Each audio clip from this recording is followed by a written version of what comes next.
Hello, আজ আমি spoken English নিয়ে কিছু কথা বলতে চাই। আমাদের অনেকেরই স্বপ্ন হলো ইংরেজিতে অনর্গল কথা বলা। We all want to be fluent English speaker because we know English is omnipresent and অমনি potent.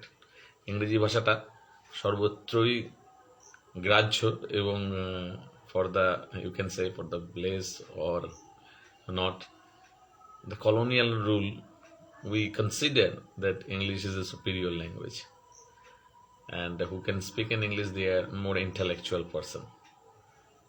Okay, leave that matter. এটা কাজের ভাষা, তো সুতরাং আপনি পছন্দ করুন বা না করুন, ইংরেজিতে কথা বললে আপনি এটা অ্যাডভান্টেজ পাবেন। কিন্তু বিষয় হলো ভালো ইংরেজিতে কথা বলা কিভাবে সম্ভব। আজকাল চিপ ইন্টারনেটের দৌলতে প্রচুর ইউটিউব ভালো ভালো ভিডিও আছে।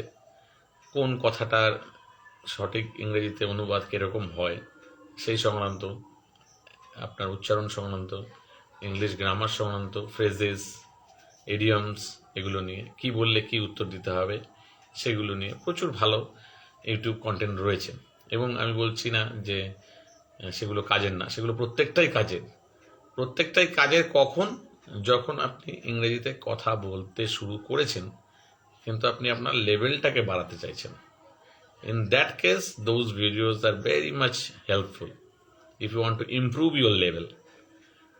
কিন্তু আমি দেখেছি যে বিগিনার্সদের ক্ষেত্রে সবচেয়ে বড় সমস্যা হলো তারা যখন কথা বলতে যায় কিছুই মাথায় আসে না, একটা ওয়ার্ডও মাথায় আসে না, মনে হয় যেন মাথাটা পুরো এমটি ড্রাম, খালি, আর কোনো ইংরেজির গ্রামারের নলেজও কাজে আসে না। তাহলে এত ভিডিও দেখে, এত মোটিভেশনাল চ্যানেলের স্পিচ শুনে লাভটা কি? আর বিগিনার্সরা কি হয়, যখন কিছুই বলতে পারে না, খুব ইতস্তত বোধ করে, খুব এম্বারাসড ফিল করে, আর খুব অল্প সময়ের মধ্যে এই ড্রিমটাকে তারা ত্যাগ করে, যে না, এটা আমার দ্বারা সম্ভব না, শুধু শুধু হাসির পাত্র হয়ে লাভ নেই, এটা আমি পারবো না। তো এর সহজ সমাধানটা কি? এর সমাধানটা খুবই সহজ। সেটা হলো, থ্যাংক ইউ ফর জয়নিং, একজন জয়েন করেছে। আমি স্পোকেন ইংলিশ নিয়ে আলোচনা করছি। আমি বলতে চাইছি যে ইংরেজিতে কথা বলতে গেলে সঠিক কোথায় প্রবলেমটা হয় আর তার সমাধানটাই বা কী। বিগিনার্সদের প্রবলেম একরকম, আর যারা অলরেডি বলতে পারেন, নিজেদেরকে ইমপ্রুভ করতে চাইছেন, তাদের প্রবলেমটা আলাদা। আজকে আমি বিগিনার্সদের কথা বলছি, যে যারা বিগিনার্স, তাদের কথা বলতে গেলে কোনো ওয়ার্ডই মাথায় আসে না, কোনো নিয়মই মনে হয় সে জানে না, কিন্তু আসলে সে অন্যের ইংরেজি ভালো বোঝে, অন্যের কথা বললে, কোনো একটা লেখা পড়লে ভালো বোঝে, বলতে গেলে মাথায় আসে না। এটা কেন হয় আর এর সমাধান হবে কি? এটা হওয়ার মেন কারণ হলো আমরা আমাদের নার্ভাস সিস্টেমটাকে সেইভাবে রপ্ত করাইনি যাতে খুব দ্রুত ইংরেজি ওয়ার্ডগুলোকে মনে করতে পারি এবং খুব দ্রুত একটা গ্রামারের নিয়মকে কাজে লাগিয়ে মিনিংফুল সেন্টেন্স তৈরি করতে পারি। This is the most important reason. আচ্ছা, যিনি দেখছেন, আমি রিকোয়েস্ট করবো আপনি কিছু একটা মেসেজে লিখুন, তাহলে আপনার নামটা আমি দেখতে পাবো। আর আরেকটা প্রবলেম হলো, যখনই আমরা আটকে যাই তখনই আমরা এতটা এম্বারেসড ফিল করি, এতটা নিজেকে ছোট মনে করি, এতটা খারাপ মনে হয় যে তখন আমাদের চিন্তা শক্তিটা রুদ্ধ হয়ে যায়, চিন্তা শক্তিটা আটকে যায়। তাহলে দুটো সমাধান কি? প্রথমটা সমাধান বলবো যে ওয়ার্ডটা মাথায় আনা এবং একটা মিনিংফুল সেন্টেন্স তৈরি করা। এর সমাধানটা খুবই সহজ। সেটা হলো, আপনি একটা গল্প পড়ুন বা কারোর স্পিচ শুনুন, জিসটাকে মনে রাখুন যে কী নিয়ে গল্পটা ছিল বা কী নিয়ে মানে টপিকটা ছিল, তারপর সেটাকে নিজের মতন করে আরেকবার বলার চেষ্টা করুন। আর বলার সময় যে কোনো একটা গ্রামারের নিয়ম আপনি ইউজ করুন। Suppose if you use, thank you মৌসুমিদি, ধন্যবাদ মৌসুমিদি জয়েন করার জন্য। অনেকদিন পর আপনাকে দেখছি, খুব ভালো লাগলো। আমার কলিগ, পুরোনো অফিসের কলিগ মৌসুমিদি, thank you for joining this session.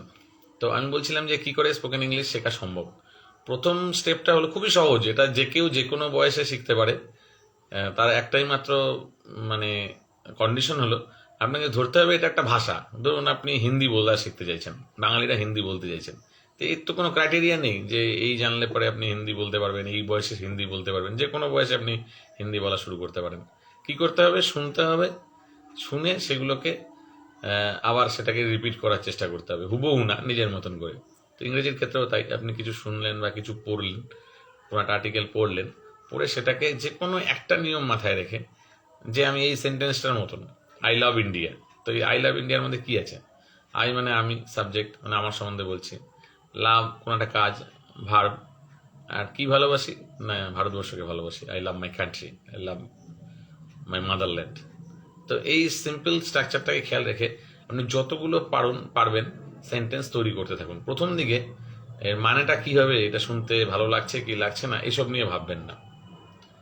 Just আপনার কাজ হলো যতগুলো সম্ভব বেশি ওয়ার্ডকে ইউজ করতে থাকুন। যদি পুরো একটা মিনিংফুল সেন্টেন্স আপনি ইংরেজিতে কমপ্লিট নাও বানাতে পারেন, কিছু বাংলা কিছু ইংরেজি মিশিয়ে হলেও বলতে থাকুন।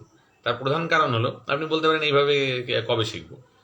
এটা গ্রামারটা খুব সহজেই আপনি যে কোনো বই দেখে বা ভালো ইউটিউব চ্যানেল শুনে শিখে ফেলতে পারেন, সেটা কোনো সমস্যা নয়। কিন্তু ইংরেজি বলতে গেলে যেটা মেন সমস্যা, সেটা হচ্ছিল ওয়ার্ডের ফ্লো মাথায় আসা, পরপর শব্দগুলো মাথায় আসতে থাকা, যে এই যে কোনো একটা টপিকের উপর। সেটার জন্য আমাদের ব্রেনকে, আমাদের নার্ভাস সিস্টেমকে অভ্যস্ত করা, ট্রেন করা, যে যা যা তুই আমার অমুক সেলে আমার ওয়ার্ডগুলো সঞ্চয় আছে, তাকে দেখে নিয়ে আয়। So this is how to train your brain. এর জন্য রোজ 5-10 মিনিট 15 মিনিট প্র্যাকটিস করুন যে কোনো একটা টপিকের উপর, যা আপনার মাথায় আসছে বা যা আপনি পড়েছেন বা শুনেছেন সেটাকে ইংরেজিতে রিপিট করার চেষ্টা করুন। এটা হলো প্রথম শর্ত। আর দ্বিতীয় শর্ত হলো যে না, অনেক সময় আমরা খুব বেশি ইতস্তত বোধ করি, খুব লজ্জা করি এবং মনে হয় যে লোকে আমাকে নিয়ে হাসবে। এইটার সমাধান কি? এটার সমাধান হলো ইংরেজিকে বেশি গুরুত্ব দিয়ে লাভ নেই। এটা কাজের ভাষা, কিন্তু শুধু একটা ভাষাই। এটা আপনার মেধা বা আপনার পরিচয় নয়।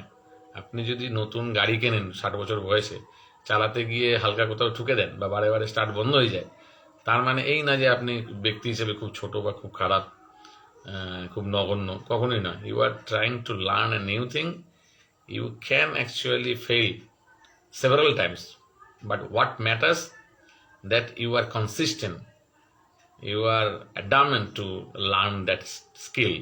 তো আপনি যদি গাড়ি চালানো যে না আমি শিখেই ছাড়বো, তো কেউ 1 সপ্তাহে শেখে, আপনি হয়তো 1 মাসে শিখলেন, ঠিক আছে? তো সেটাই হলো ব্যাপার, যে আলটিমেটলি আপনি গাড়ি চালাতে পারছেন কিনা। তো স্পোকেন ইংলিশের ক্ষেত্রেও তাই, আলটিমেটলি আপনি 6 মাস পরে হোক, 6 দিন পরে হোক, 6 বছর পরে হোক, আপনি আলটিমেটলি বলতে পারছেন কিনা সেটাই ম্যাটার করে। আর সেটা করতে গিয়ে যদি আপনি অনেকবার ব্যর্থ হন, তাতে আপনার নিজেকে ছোট মনে করার কোনো কারণ নেই। ড্রাইভিং শিখতে গিয়ে যদি আপনার স্টার্ট বন্ধ হলে আপনার নিজেকে ছোট মনে না হয়, তাহলে ইংরেজি বলতে গিয়ে আটকে গেলেও আপনার নিজেকে ছোট মনে করার কোনো যৌক্তিকতা নেই। কারণ অবশ্যই আপনার অন্য কোনো স্কিল আছে, যার জন্য আপনাকে সবাই সম্মান করবে, বা আপনার ব্যবহারের জন্য, বা যা আপনার পরিচয় রয়েছে সমাজে তার জন্য। তো পার্টিকুলারলি আপনাদের আর কি কি প্রশ্ন থাকতে পারে, সেটা কি কি প্রশ্ন আছে আপনার কমেন্ট বক্সে জানান। আমি সেই নিয়ে পরবর্তী ভিডিওটা করার চেষ্টা করব, এবং এর পরের ভিডিওগুলোতে আমি ঠিক কতটা নিয়ম না জানলেই নয় সেগুলো নিয়ে আলোচনা করব, এবং সেগুলো দিয়ে কি করে ইংরেজিতে নিজে নিজে সেন্টেন্স তৈরি করা যায় এবং সেগুলোকে ব্যবহার করা যায় সেই নিয়ে আলোচনা করব। তো যদি আমার ভিডিও ভালো লেগে থাকে এবং এরকম আরও অনেক ভিডিও আপনারা শুনতে চান, দেখতে চান, তাহলে অবশ্যই কমেন্ট বক্সে কমেন্ট করে জানান। Thank you for watching this video.